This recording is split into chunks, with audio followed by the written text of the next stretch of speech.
Payment के लिए Troy cash application use करने वाले हैं SEAGULL के POS के थ्रू।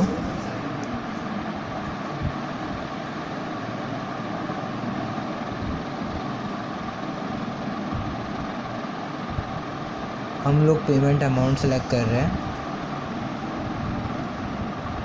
ये हमने पे किया है। पे के लिए हम कार्ड सेलेक्ट कर रहे हैं। कार्ड सेलेक्ट करते ही आ जाता है कितना अमाउंट हमें पे करना है। अब हम लोग पिन इनपुट करेंगे। हमने पिन इनपुट कर दिया है।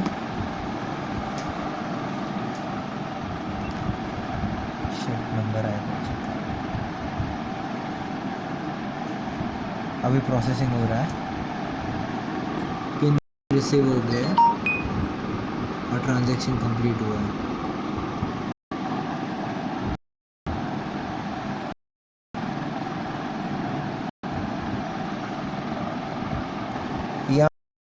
यहाँ पे आप देख सकते हैं अभी ट्रांजैक्शन कंप्लीट हुआ है। यहाँ प्रिंट का ऑप्शन अवेलेबल है, हम उसे चाहे तो प्रिंट भी कर सकते हैं।